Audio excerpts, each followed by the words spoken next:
नेताजी सुभाष चंद्र बोस थे विचारों के बड़े ही सशक्त। नेताजी सुभाष चंद्र बोस जी थे विचारों के बड़े ही सशक्त। भारत देश के थे वो सच्चे देशभक्त। भारत देश के थे वो सच्चे देशभक्त। उनकी रगों में बहता था देशभक्ति बन के रक्त। उनकी रगों में बहता था देशभक्ति बन के रक्त। आज़ादी के मायने को उन्होंने सबसे पहले किया था अभिव्यक्त। आज़ादी के मायने को उन्होंने सबसे पहले किया था अभिव्यक्त। नेताजी सुभाष चंद्र बोस जी ने हमें सिखाया कैसे लड़ना है हमें आज़ादी की लड़ाई। नेताजी सुभाष चंद्र बोस जी ने हमें सिखाया कैसे लड़ना है हमें आज़ादी की लड़ाई। बिना डरे उन्होंने अंग्रेज़ों से आंखें मिलाई। बिना डरे उन्होंने अंग्रेज़ों से आंखें मिलाई। आज़ादी का जुनून जनता के रगों में भर दिया। आज़ादी का जुनून जनता के रगों में भर दिया।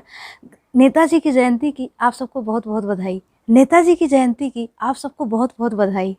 पराक्रम दिवस के रूप में नेताजी सुभाष चंद्र बोस जी की जयंती जातीय मनाई। पराक्रम दिवस के रूप में नेताजी सुभाष चंद्र बोस जी की जयंती जातीय मनाई। भारत को आज़ाद कराने के लिए उन्होंने तरह तरह की रणनीति थी बनाई। भारत को आज़ाद कराने के लिए उन्होंने तरह तरह की रणनीति थी बनाई। सांस ले पा रहे हैं हम सब आज़ाद भारत में आज। सांस ले पा रहे हैं हम सब आज़ाद भारत में आज। यही है नेताजी की सबसे सच्ची कमाई। यही है नेताजी की सबसे सच्ची कमाई। देशवासियों में जोश भरने के लिए इन्होंने दिया तरह तरह का नारा। देशवासियों में जोश भरने के लिए इन्होंने दिया तरह तरह का नारा। बिना आज़ादी के हम सबका बहुत मुश्किल होता गुजारा। बिना आज़ादी के हम सबका बहुत मुश्किल होता गुजारा। नेताजी चमकते हैं विश्व पटल पर ऐसे। नेताजी चमकते हैं विश्व पटल पर ऐसे जैसे आसमान में चमकता है ध्रुव तारा। जैसे आसमान में चमकता है ध्रुव तारा।